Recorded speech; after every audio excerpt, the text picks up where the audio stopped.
good deeds we do, how much we may mean well, how much we actually spend on others, and how much empathy we show to people around us. All of that is good, and yet we should always depend on mercy of Allah subhanahu wa ta'ala for our final salvation. Always remember that, number one. Number two, our knowledge as human beings and frequencies that we hear and frequencies that we understand are limited. Allah subhanahu wa ta'ala has the greatest knowledge. So when we talk about His divine book, His divine message, Al-Quran, we should always remember that before we say anything finally as to this is right and this is wrong, we should always admit that according to my understanding of Allah subhanahu wa ta'ala's word today, this is the best I understand and this is what I think it means. But Allah subhanahu wa ta'ala knows best, and there are many others probably who know a lot more than me.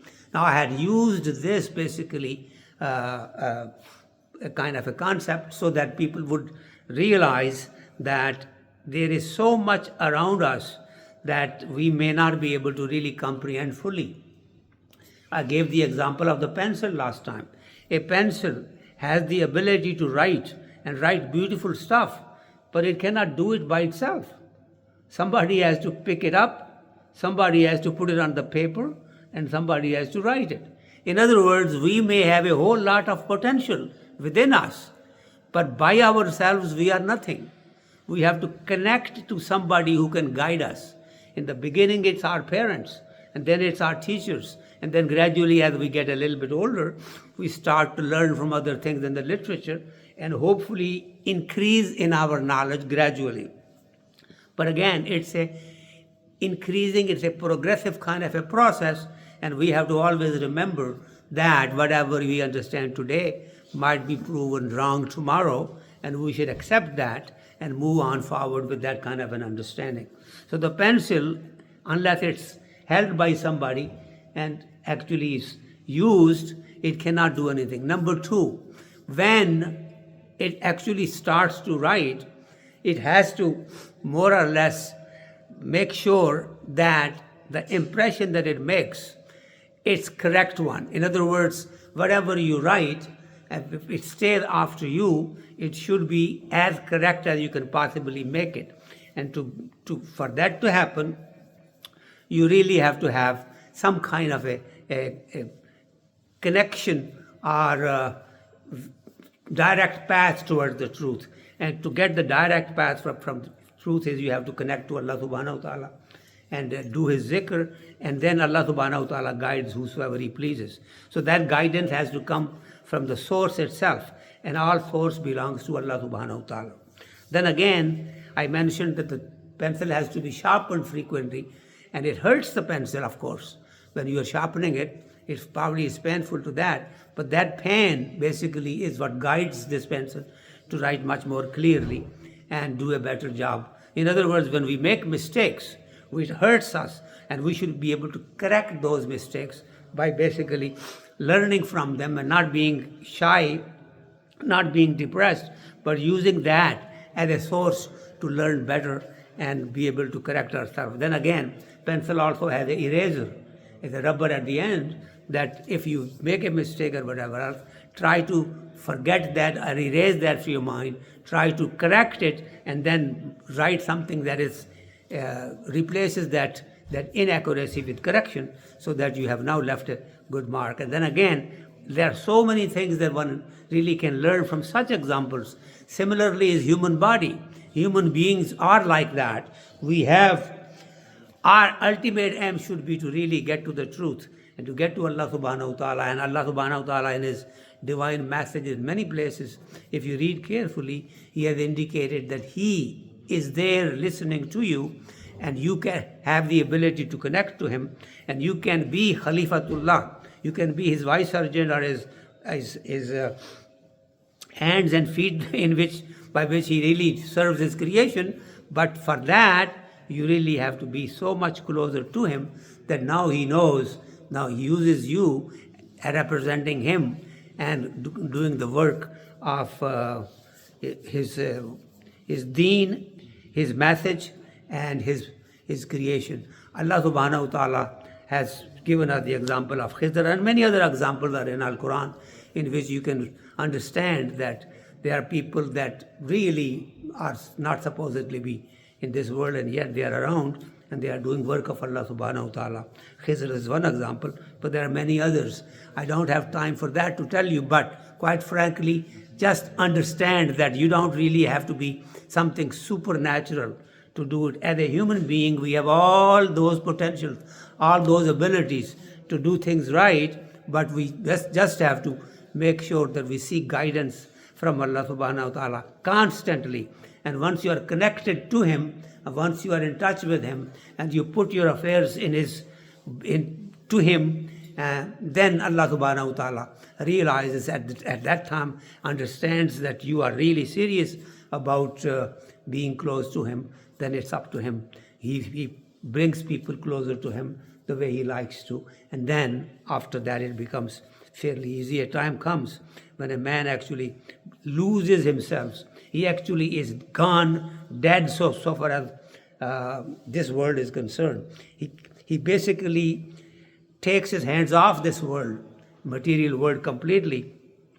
And Allah subhanahu wa ta'ala feeds him, and Allah subhanahu wa ta'ala takes care of him. You don't see them eating, you don't see them drinking, and yet they are not thirsty, they are not hungry, and they are fed just like Maryam was fed by Allah subhanahu wa ta'ala when she was in Kaaba. So you can have examples like that in Al-Quran, whereby you know that Allah subhanahu wa ta'ala does whatever He pleases to do, whenever He wants to do, to whosoever He wants to do. But one has to be really close to Him and make the intention that you leave your affairs to Him. So this is the purpose of our life. This is the purpose of our being in this world, so that we can be actually very empathetic to Allah subhanahu wa ta'ala's creation. Allah has created some people in different families, different faith systems, different belief systems, different religions, so to speak, and yet He loves them all. He has put them in different kind of parts to play, but they each have more or less a relationship with the other, and Allah subhanahu wa ta'ala is watching over all of this, so that He knows how we treat our people, how we treat others, people with other faith, and how we treat inanimate objects, and how we treat these animals and trees and creation of Allah subhanahu wa ta'ala. If you wake up in the morning, like I did today, and where I live, there are so many trees. And quite frankly, I was amazed. This is a personal story I'm telling you.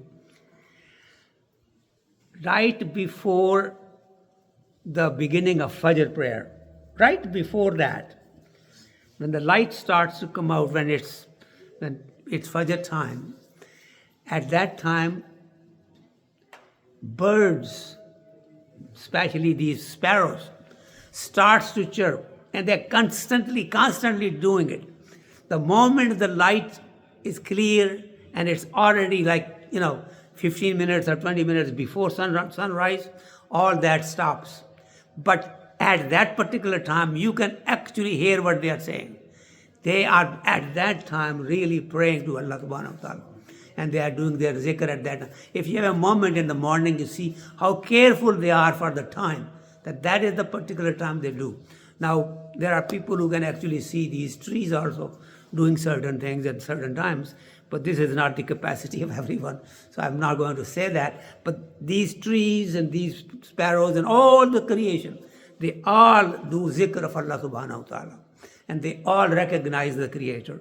We should too, and we have been given the option of recognizing the way we like it, when we like it, do we like it or not. And there are some people who will argue. They are very, very intelligent people, very educated people, and they will argue against it. They would say that no, this doesn't have to be. Once we are dead, this and that. This is the only life we have.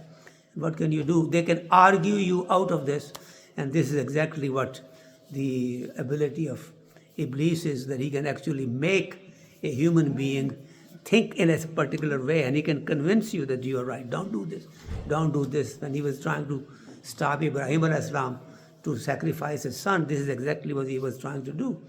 And Ibrahim alayhi salam understood that, and he threw a stone at him to make him go away, and then he continued to do what he had to do. So may Allah subhanahu wa ta'ala give us the ability to understand the purpose of our life.